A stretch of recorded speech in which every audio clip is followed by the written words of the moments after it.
नमस्कार साथियों, मैं सरिता। स्वागत है आपका मेरे कहानियों के चैनल कुछ भूल गए, कुछ याद है में। यहाँ मैं प्रत्येक अंक में आपके लिए एक नई कहानी लेकर आती हूँ।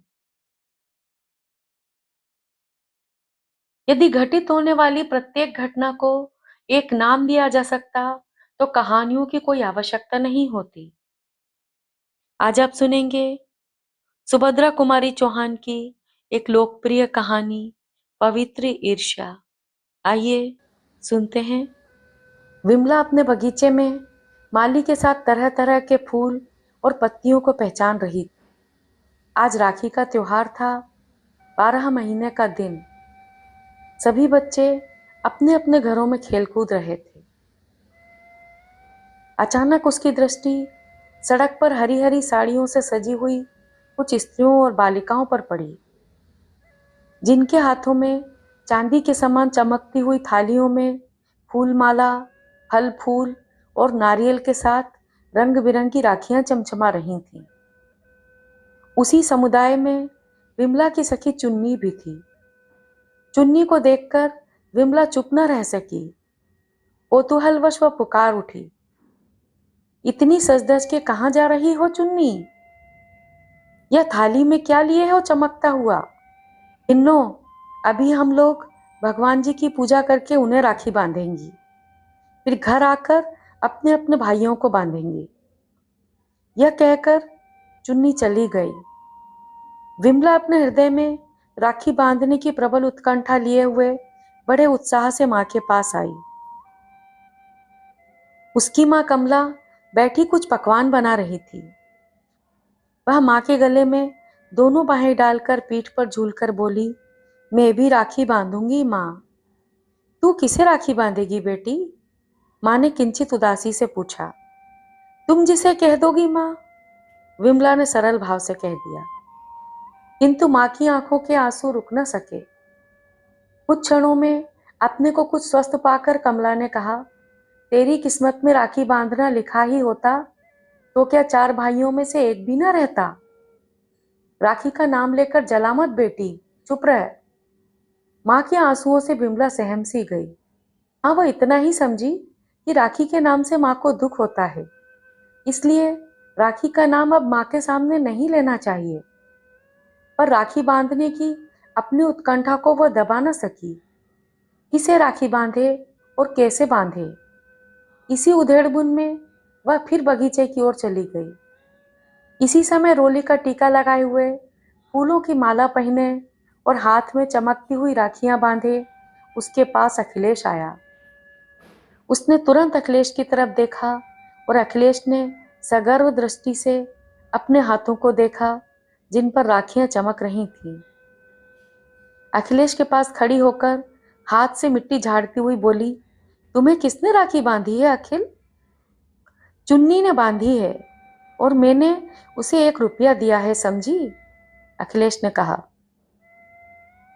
कुछ क्षणों तक ना जाने क्या सोचकर विमला बोली, तो तुम मुझसे राखी बंधवा लो अखिल भैया, मुझे रुपया न देकर अठन्नी ही देना। नहीं भाई, अठन्नी की बात तो झूठी है। मेरे पास इकन्नी है, वह मैं तुम्हें दे दूंगा। पर क्या तुम्हारे पास राखी है? अखिल ने पूछा। विमला कुछ सोचती हुई बोली, राखी तो नहीं है, कौन ला देगा मुझे? आश्वासन के स्वर में अखिलेश बोला, तुम पैसे दोगी तो राखी मैं ही ला दूंगा, वह कोई बड़ी बात नहीं है। पर बिन्नो, राखी अकेले नहीं बांधी जाती। राखी बांधने के बाद फल, मेवा और मिठाई भी तो दी जाती है। वह तुम कहाँ से लाओगी? मिठाई मैं माँ से मांग लूंगी और कुछ नींबू बगीचे से तोड़ लूंगी। पर पैसे तो मेरे पास 2 ही हैं, उसमें राखी आएगी क्या? विमला ने पूछा। अखिलेश ने कहा, 2 पैसों में राखी और मिठाई दोनों ला दूंगा विन्नो। जब उसे मालूम हुआ कि 2 पैसों में राखी और मिठाई दोनों आ जाएंगी, तो उसे बड़ी प्रसन्नता हुई। उधर अखिल राखी लेने गया, इधर विमला फूलों की एक माला, एक नन्ही सी थाली में जरा सी रोली और अक्षत रखकर उसकी प्रतीक्षा करने लगी। उसे अधिक प्रतीक्षा न करनी पड़ी। अखिल 1.5 पैसे की मिठाई और धेले की एक राखी लेकर कुछ ही देर में आ गया।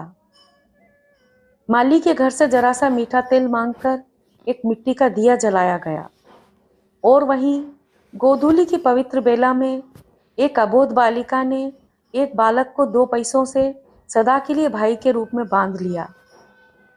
तिलक लगाकर, अक्षत छिड़ककर विमला ने अखिल को राखी बांधी, फूलों की माला पहनाकर उसे मिठाई खिला दी और अखिल ने उसी समय विमला के हाथ पर एक कन्नी रखकर उसके पैर छू लिए। पैर छूकर वह ज्यों ही ऊपर उठा, सामने विमला की मां खड़ी थी। अखिल 2 कदम आगे बढ़कर बोला, चाची, विन्नो ने मुझे राखी बांधी है और मैंने उसे एक इकन्नी दी है। अब यह भी मेरी बहन हो गई ना चाची? माँ ने अखिल को पकड़कर प्यार से हृदय से लगाते हुए गदगद कंठ से कहा, हाँ, और तू हो गया मेरा बेटा अखिल। माँ ने कहा।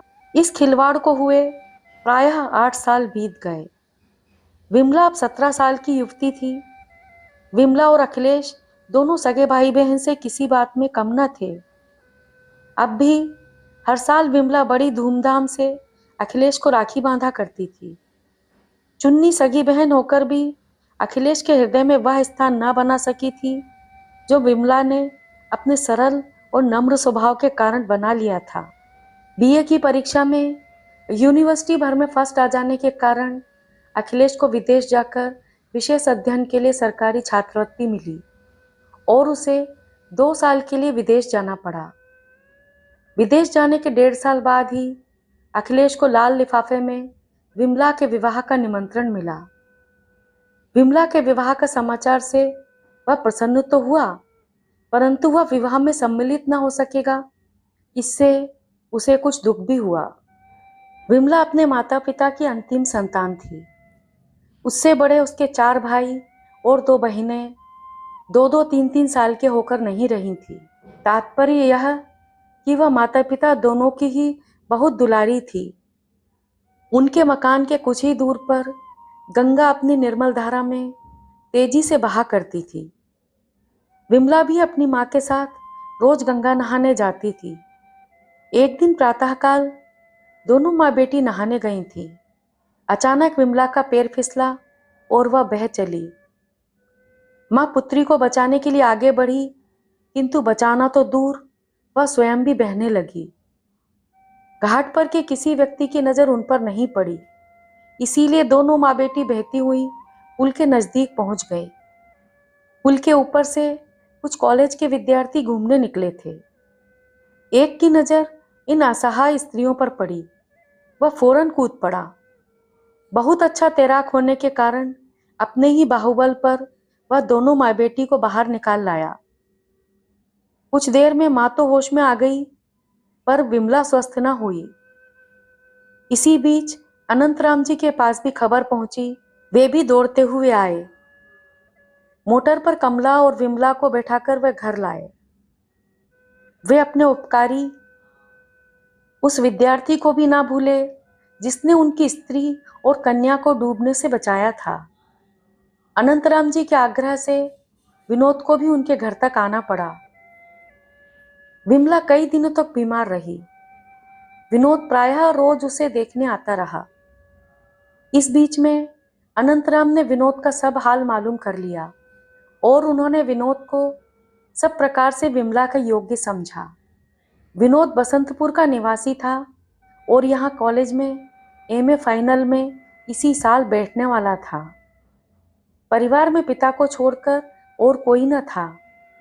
पिता डिप्टी कलेक्टर और बसंतपुर के प्रसिद्ध रईस थे। विनोद स्वयं बहुत सुंदर, स्वस्थ, तेजवान और मनस्वी नवयुवक था और इसलिए अपनी प्यारी पुत्री को उन्होंने विनोद को सौंप दिया। विनोद भी विमला के शील स्वभाव पर मुग्ध था। विनोद विमला को इतना अधिक चाहते थे कि विवाह के बाद वह 2-3 महीने तक मां के घर वापस न आ सकी। विवाह के 3 महीने बाद विनोद के पिता की बदली उसी शहर में हो गई जहां विमला का मायका था। विमला और विनोद दोनों ही इससे प्रसन्न हुए। अब विमला को माता पिता से मिलने की भी सुविधा हो गई। और विनोद का भी साथ न छूटता था। इसी प्रकार एक दिन विनोद के साथ विमला अपनी माँ के घर आई।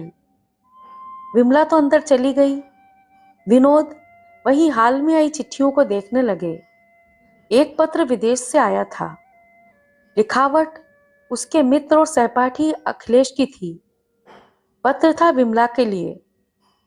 विनोद ने उत्सुकता से पत्र को खोला, जिसमें लिखा था, प्यारी विन्नो, अब तो तुम्हारे पत्रों के लिए बड़ी लंबी प्रतीक्षा करनी पड़ती है। क्या तुम्हें पत्र लिखने तक का अवकाश नहीं मिलता? अपने नए साथी के कारण तो मुझे नहीं भूली जा रही हो। यदि ऐसा होगा तो भाई मेरे साथ अन्याय होगा। पत्रों को उत्तर तो कम से कम दे दिया करो। चाची को प्रणाम कहना, और अब पत्र देर से लिखा तो मैं भी नाराज हो जाऊंगा, समझी? तुम्हारा अखिलेश। पत्र पढ़कर विनोद स्तंभित से रह गए। वह समझ न सके कि कब और कैसे अखिलेश की विमला से पहचान हुई। और अब पत्र आते हैं तो विमला के मायके के पते से। पत्र की भाषा तो यही प्रकट करती है जैसे दोनों बहुत दिनों से बहुत घनिष्ठ मित्र के रूप में रहे हैं। फिर पत्र पढ़ने के बाद वे अंदर न जा सके। पत्र को जेब में रखकर चुपचाप अपने घर चले आए। विमला ने विनोद की कुछ देर तक प्रतीक्षा की, किंतु जब 2 घंटे तक विनोद न लौटे तो वह कुछ घबराई और अपनी माँ की कार में बैठकर ससुराल आ गई थी। वे विमला को जितना ही अधिक प्यार करते थे, उतना ही उन्हें उस पर संदेह भी होता था। विमला घर आई तब वे अपनी खाट पर लेटे थे। उन्होंने जानबूझकर अखिलेश की एक फोटो निकालकर अपनी चारपाई पर रख ली थी। वह उनके पास पहुंचकर खाट पर बैठ गई। बैठते ही उसकी दृष्टि अखिलेश की फोटो पर पड़ी। अखिलेश का चित्र उठाकर फौरन पूछ बैठी, यह फोटो तो अखिलेश का है, यहाँ कैसे आया? तुम इन्हें जानते हो? जानता हूँ, कह के विनोद ने करवट फेर ली। तुम इन्हें जानते हो तो अभी तक मुझसे कहा क्यों नहीं? विमला ने फिर पूछा। विनोद ने कोई उत्तर न दिया। पति का संदेह मिटाने के लिए वह नम्र स्वर में बोली, देखो, किसी तरह का संदेह न करना। अखिलेश मेरा भाई है, समझे?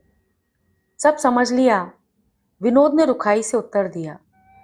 इसके बाद विनोद को विमला ने अपने और अखिलेश के संबंध में सब कुछ बताया। उसी दिन विमला को यह भी मालूम हुआ कि अखिलेश विनोद का सहपाठी होने के साथ ही साथ अभिन्न हृदय मित्र भी है। यह जानकर भी कि अखिलेश विमला का राखीबंध भाई है, ना जाने क्यों विनोद का अखिलेश के प्रति विमला का स्नेह भाव सहन न होता था। साथ ही साथ वह अखिलेश का अपमान भी न सह सकते थे, क्योंकि वह अखिलेश को भी बहुत प्यार करते थे। एक दिन विमला की माँ ने विमला से कहला भेजा कि आज शाम की ट्रेन से अखिलेश लौटेंगे। स्टेशन चलने के लिए तैयार रहना, मैं कार भेज दूंगी। विनोद कहीं बाहर गए थे। लौटने के बाद जलपान करके बैठे तो विमला ने उनसे कहा, आज अखिल भैया आएंगे, स्टेशन चलने के लिए तैयार रहना, अम्मा कार भेज देंगी। मैंने तुमसे कब कहा था कि मैं स्टेशन जाऊंगा? तुम नहीं जाओगे तो सब लोग बुरा मानेंगे। चलो, हम लोग स्टेशन से अपने घर आ जाएंगे, उनके घर ना जाएंगे बस। विनोद ने चिढ़कर कहा, क्यों सिर खाए जाती हो विन्नो? एक बार कह तो दिया कि मैं ना जाऊंगा। विमला चुप हो गई। उसने आज ही अनुभव किया कि विवाह के बाद स्त्री कितनी पराधीन हो जाती है। उसे पति की इच्छाओं के सामने अपनी इच्छाओं और मनोवृत्तियों का किस प्रकार दमन करना पड़ता है। नियत समय पर कार आई, पर विमला उतरकर नीचे भी ना गई। ऊपर से ही दासी के द्वारा कहला भेजा कि सिर में बहुत दर्द है, इसलिए वह स्टेशन ना जा सकेगी। स्टेशन पर उतरते ही सबसे पहले अखिलेश ने विमला के विषय में पूछा और उसे अस्वस्थ जानकर उन्हें दुख हुआ। सबसे मिलजुल कर वह स्टेशन से सीधे विमला के घर आए। विमला ने देखा विनोद और अखिलेश साथ ही मोटर से उतरे। उनकी माँ उन्हें छोड़कर बाहर से ही चली गई। विमला उन्हें ड्राइंग रूम में ही मिली। उसे देखते ही अखिलेश ने स्नेहसिक्त स्वर में उससे पूछा, कैसी दुबली हो गई हो विन्नो? विमला हंस पड़ी, बोली, अखिल भैया, तुम्हें तो मैं सदा दुबली ही दिखा करती हूँ। रात अधिक हो चुकी थी, इसलिए वह घर जाने के लिए उठे। विमला ने उनसे जाते समय पूछा, अब कब आओगे अखिल भैया? तुम जब कह दो विन्नो, अखिल ने उत्तर दिया। विमला ने उनसे दूसरे दिन फिर आने के लिए कहा। इसके बाद अखिल अपने घर गए। विनोद को विमला का अखिलेश के प्रति इतना प्रेम प्रदर्शित करना, इस प्रकार अनुरोध से बुलाना अच्छा न लगा। विनोद ने विमला के बहुत आग्रह करने पर अपने हृदय के सब भाव उससे साफ साफ कह दिए। विमला ने अपने प्रयत्न भर उनके संदेह को दूर करने की कोशिश की और अंत में उन्हें यहाँ तक आश्वासन दिया कि यदि विनोद ना चाहेंगे तो विमला अखिलेश से कभी मिलेगी भी नहीं। दूसरे दिन अखिलेश के आते ही विमला यह भूल गई कि रात के समय क्या क्या बातें हुई थी। वह फिर अखिलेश से उसी प्रकार प्रेम से बातें करने लगी, किंतु कुछ ही क्षण बाद विनोद की मुखाकृति ने उसे रात की बातों की याद दिला दी। वह कुछ गंभीर हो गई, उसकी आंखें करुणा और विवशता से छलक आईं। वह जिस मर्मांतक पीड़ा का अनुभव कर रही थी, उसे वही समझ सकता है जिसका पवित्र संबंध कभी संदेह की दृष्टि से देखा गया हो। यह अखिलेश ने भी देखा कि आज विमला और विनोद दोनों ही कुछ अस्वस्थ और अनमने हैं। जाते समय कुछ हिचक और संकोच के साथ विमला ने उनसे कहा, कभी कभी आया करना अखिल भैया। विनोद उठकर अखिल के साथ हो लिए। उनका स्नेह इतना निष्कपट था कि विनोद अपने इस संदेह को भी अखिल से न छिपा सके। उन्होंने अखिल से यहाँ तक कह दिया, भाई अखिल, यदि तुम मुझे सुखी देखना चाहते हो तो विमला से जरा कम मिलो। विनोद, तुम जैसा चाहो। मैं विमला से मिलने के लिए बहुत उत्सुक भी नहीं हूँ। पूरा 1 महीना बीत गया, ना अखिलेश आए और ना विमला से उनकी कभी मुलाकात ही हुई। विमला इस बीच कई बार अपने माँ के घर भी आ जा चुकी थी, किंतु अखिलेश से वहां भी न मिल सकी। वह हृदय से तो अखिलेश से मिलना चाहती थी, पर मुंह से कुछ कहने का साहस न होता था। उसे वह दिन याद आ रहा था जिस दिन उसने 2 पैसे में अखिलेश को भाई के रूप में बांधा था। इसी प्रकार कुछ दिन और बीत गए। राखी का त्योहार आया। विमला आज अपने भातृप्रेम को रोक न सकी। वह विनोद के पास जाकर कुछ संकोच के साथ बोली, आज राखी है, तुम मुझे अखिल भैया के घर ले चलना, मैं उन्हें राखी बांध आऊंगी। विनोद किसी पुस्तक को एकाग्र चित्त से पढ़ रहे थे। विमला की बात कदाचित बिना सुने ही उन्होंने सिर झुकाए झुकाए कह दिया, अच्छा। आज विमला बहुत प्रसन्न थी। उसने कई प्रकार के पकवान जो अखिलेश को अच्छे लगते थे अपने हाथ से बनाए, तरह तरह के फल मंगवाए और शाम को राखी बांधने के लिए जाने की तैयारी करने लगी। एक दासी द्वारा उसने अखिलेश के पास संदेशा भिजवा दिया कि आज शाम को 6 बजे हम दोनों अखिल भैया से मिलने आएंगे। वे घर पर ही रहें, कहीं जाएं नहीं। इस संदेश से अखिल को कुछ आश्चर्य ना हुआ, क्योंकि उस दिन राखी थी। विमला दिन भर बड़ी उमंग और उत्सुकता के साथ संध्या की प्रतीक्षा करती रही। बोली, देखो 6 से 6:30 बज गए। अखिल भैया के घर अब कब चलोगे? कुछ क्षण तक चुप रहकर वे रूखे स्वर में बोले, मैं तो ना जाऊंगा, तुम जाना चाहो तो चली जाओ। विमला को जैसे काट सा मार गया। वह विनोद के इस भाव परिवर्तन को समझ न सकी। कुछ चिढ़कर बोली, तुम्हें सवेरे ही कह देना था कि ना चलेंगे, तो मैं खबर ही ना भिजवाती। मैंने तो नहीं कहा था कि मैं तुम्हारे साथ अखिल के घर चलूंगा, पर तुमने खबर भिजवा ही दी हो तो चली जाओ, मैं रोकता नहीं। हाँ, एक बार नहीं, अनेक बार मैं तुम पर यह प्रकट कर चुका हूँ कि अखिल से तुम्हारा बहुत मिलना जुलना मुझे पसंद नहीं है। फिर भी तुम जैसे उसके लिए व्याकुल सी रहा करती हो।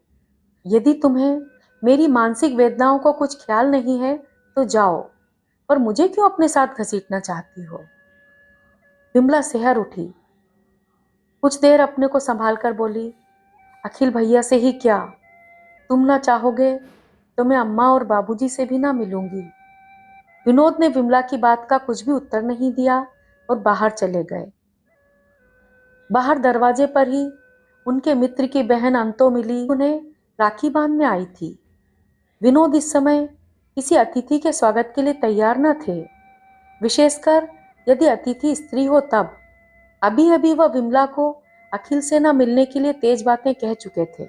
दूसरे ही क्षण किसी दूसरी स्त्री के साथ, जो विनोद की वैसी ही बहन हो जैसे विमला अखिल की। विमला के पास जाने में उन्हें कुछ संकोच सा हुआ, पर वह अंतों को टाल भी तो ना सकते थे। वह उसे लिए हुए विमला के पास जाकर जरा कोमल स्वर में बोले, विन्नो, यह अंतो राखी बांधने आई हैं, इन्हें बैठा लो। विमला ने उठकर आदर और प्रेम से अंतों को बैठाला तो अवश्य, पर कुछ अधिक बातचीत न कर सकी। अंतो विनोद के ही पास बैठकर इधर उधर की बातें करने लगी। राखी की रस्म अदा होने पर विमला अंतो और विनोद दोनों के लिए थालियां परोस लाई। तो ने विमला से भी भोजन करने का आग्रह किया, किंतु तबीयत ठीक न होने का बहाना करके विमला ने भोजन करने से इनकार कर दिया। अब विनोद भी अपने क्रोध को न संभाल सके, तिरस्कार सूचक स्वर में बोल उठे, तबीयत क्यों खराब करती हो, अब भी समय है, राखी बांधने चली जाओ। अंतो कुछ घबरा सी उठी, बोली, जाने भी दो विनोद भैया, त्योहार के दिन गुस्सा नहीं करते। बात के उत्तर में वह फिर उसी क्रोध भरे स्वर में बोले, त्योहार के दिन गुस्सा तो नहीं किया जाता अंतो, पर रोया जाता है। सो मैं अपनी किस्मत को रोता हूँ। दी, देख रही हो ना, खाना इसी प्रकार तो खिलाया जाता है। हमारे सामने थालियां परोसकर वे आंसू बहा रही हैं, तो हम लोग भी मर भुक्के नहीं हैं, खाना दूसरी जगह भी तो खा सकते हैं। कहते हुए विनोद अंतों का हाथ पकड़कर थाली पर से उठ गए। विमला ने किसी को रोका नहीं, उसने राखियों को उठाकर दूर फेंक दिया, फल और मिठाई उठाकर नौकरों को दे दी। माला को मसलकर दूर फेंककर वह खाट पर गिर पड़ी और फूट फूट कर रोने लगी। अखिल का वह पवित्र प्रेम, उनका मधुर व्यवहार, उन दो नन्हे नन्हे अबोध बच्चों के द्वारा राखी का अभिनय, एक एक करके अतीत की सब स्मृतियां उसके सामने साकार बनकर खड़ी हो गईं। आज उसकी वही स्नेह की लता, जिसे दो नन्हे नन्हे अबोध बालकों ने अपनी पवित्रता पर आरोपित किया था, तरुण हृदयों ने अपनी दृढ़ता से मजबूत बनाया था, एक मिथ्या संदेह के आधार पर निर्दयता से कुचली जा रही थी। पतिव्रत धर्म, स्त्री धर्म तो यही है ना, कि पति की उचित अनुचित आज्ञाओं का चुपचाप पालन किया जाए। वह मैं कर रही हूँ विधाता, पर इतने पर भी यदि मेरी दुर्बल आत्मा अपने किसी आत्मी के लिए पुकार उठे तो मुझे अपराधिनी न प्रमाणित करना। इसी समय माँ की भेजी हुई मिश्रानी फल, मिठाई और मेवा इत्यादि लेकर आई। विमला भरी तो बैठी ही थी, मिश्रानी को देखते ही बरस पड़ी। अपने क्रोध भरे स्वर में कहा, मिश्रानी, यह सब क्यों ले आई हो? ले जाओ, मैं क्या करूंगी लेकर? माँ से कहना मेरे लिए कुछ भेजा ना करें, समझ लें आज से विन्नो मर गई। थाली वहीं मेज पर धीरे से रखकर वह जाने लगी। विमला ने फिर पुकारा, यह थाली उठा लिए जाओ मिश्रानी। मिश्रानी ने चुपचाप थाली उठाई और चली गई। विमला की माँ से उसने जो कुछ देखा था कह दिया, साथ ही विमला के कहे हुए वाक्य भी दोहरा दिए। विमला की माँ यह सब सुनकर घबरा उठी। उसी समय वह कार में बैठकर विमला के पास आई। इस समय तक विमला रो धोकर कुछ शांत होकर बैठी थी, सोच रही थी कि नाहक ही माँ के घर की चीजें वापस भेजी, मिश्रानी से अनावश्यक बातें कह के बुरा ही किया। वह आखिर क्या समझे, समझ भी गई तो क्या कर सकती है। वह माँ से कहेगी और माँ को दुख होगा, अगर बाबू को मालूम हुआ तो। अनंतराम जी की वेदना के स्मरण मात्र से विमला फिर रो उठी। इसी बीच उसकी माँ ने वहां प्रवेश किया। माँ को देखते ही उसका रहा सहा धीरज जाता रहा। माँ से लिपटकर वह खूब रोई। माँ बेटी बहुत देर तक बिना कुछ बोले चाले रोती रही। अंत में कमला ने किसी प्रकार विमला को शांत किया। माँ के बहुत पूछने पर विमला ने माँ को सब कुछ बतला दिया। इस बात से कमला को कष्ट न हुआ हो सो बात नहीं थी, परंतु विमला को वह किसी प्रकार शांत करना चाहती थी। इसीलिए अपनी मार्मिक वेदना को हृदय में ही छिपाकर वह शांत स्वर में विमला को समझाती हुई बोली, बेटी, विनोद की बातों का तुम्हें बुरा न मानना चाहिए। इतना तो समझा करो कि वे तुम्हें कितना अधिक प्यार करते हैं। तुम्हारे ऊपर यदि विनोद का इतना अधिक स्नेह न होता तो वे तुम्हारी इतनी नन्ही नन्ही बातों को इतनी बारीकी से देखते भी तो नहीं। माँ की बातों से विमला को कुछ सांत्वना मिली हो चाहे नहीं, पर वह कुछ बोली नहीं। बहुत रात तक विनोद की प्रतीक्षा करने पर भी जब विनोद न लौटे तो कमला विमला को समझा बुझाकर अपने घर चली आई। विनोद अखिलेश के घर चले गए थे, इसीलिए उन्हें घर लौटने में कुछ देरी हो गई। जब विनोद अकेले ही अखिलेश के घर पहुंचे तो वे कुछ चकित से हुए, परंतु विमला के विषय में स्वयं वह कुछ न पूछ सके। विनोद को ही यह विषय छेड़ना पड़ा। रात को बहुत सी बातें तो विनोद के ही द्वारा उन्हें मालूम हो चुकी थीं। दूसरे दिन विमला की माँ से उन्हें और भी बहुत सी बातें मालूम हुई। अखिलेश कुछ विचलित से हो उठे। उन्हें अपने ही ऊपर क्रोध आया। उन्हें कोई प्रतिकार न सूझ पड़ा और अंत में वह एक निश्चय पर पहुंचे। इधर कुछ दिनों से वे यहीं कॉलेज में प्रोफेसर हो गए थे। उन्होंने एक पत्र कॉलेज के प्रिंसिपल को लिखा और दूसरा लिखा विनोद के लिए। कॉलेज का पत्र उसी समय कॉलेज भेजकर दूसरा पत्र नौकर को देकर समझा दिया कि शाम को वह विनोद को दे आए। नौकर बाजार गया था। रास्ते में विनोद से उसकी भेंट हुई। चिट्ठी निकाल विनोद को देकर वह आगे निकल गया। पत्र पढ़ते ही विनोद घबरा गए। रात से विमला की तबीयत खराब थी। वे डॉक्टर बुलाने आए थे। अब उन्हें डॉक्टर की याद न रही। वे सीधे अखिलेश के घर की तरफ दौड़े। अखिलेश घर पर न मिले। उन्हें देखने कॉलेज गए, किंतु वहां अखिलेश तो ना मिले। हाँ, हर एक की जबान पर बिना किसी कारण ही दिए हुए अखिलेश के इस्तीफे की चर्चा अवश्य सुनने को मिली। विनोद ने जाकर प्रिंसिपल से अखिलेश का इस्तीफा वापस लिया और उनसे कहा कि अखिलेश से मिलकर वह इस्तीफे के विषय में अंतिम सूचना देंगे। जब तक विनोद से उन्हें कोई सूचना न मिले तब तक वे इस्तीफे पर किसी प्रकार का निर्णय न करें। वहां से वे फिर अखिलेश के घर आए। दरवाजे पर तांगा खड़ा था जिस पर अखिलेश का एक बैग और बिस्तर रखा था। विनोद के पहुंचने से पहले ही अखिलेश आकर तांगे पर बैठ गए। उसी समय विनोद पहुंचे। साइकिल वहीं फेंक कर वह अखिलेश के बगल में जा बैठे और सजल आंखों से बोले, चलो, कहाँ चलते हो अखिल, मैं भी तुम्हारे साथ चलता हूँ। अखिलेश की भी आंखें भर आईं। वे कुछ क्षण तक कुछ बोल न सके। अंत में वे किसी प्रकार अपने को संभाल कर बोले, तुम पागल हो विनोद, तुम्हें मेरे साथ चलने की क्या जरूरत है? जरूरत? ठहरो, तुम्हें अभी बतलाता हूँ। यह देखो, तुम्हारा इस्तीफा है। कहते हुए विनोद ने जेब से अखिलेश का लिखा हुआ इस्तीफा निकालकर टुकड़े टुकड़े करके फेंक दिया और तांगा अपने मकान की ओर मुड़वा लिया। नौकर ने अखिलेश का सामान विनोद के आदेशानुसार विनोद के कमरे में ही ले जाकर रखा। विमला समझ न सकी कि विनोद का ऐसा कौन सा आदमी आया है जो इन्हीं के कमरे में ठहराया जाएगा। इसी समय सीढ़ियों पर विनोद ने आवाज दी, विन्नो, यह डॉक्टर आया है। आज की कहानी यहीं खत्म होती है। वह ईर्ष्या जो पति के मन में होती है वह समाज के नियमों और पुरुषवादी सोच की उपज होने के बावजूद सामान्य रूप में ली जाती है, पर एक स्त्री का जीवन इससे असहज हो जाता है। वह सामाजिक मर्यादाओं और पति के शक की वजह से बुरी तरह पिसती है। आज आप सुनेंगे। मैं सरिता अब आपसे विदा लेती हूँ। कल फिर मिलूंगी एक नई कहानी के साथ। नमस्कार।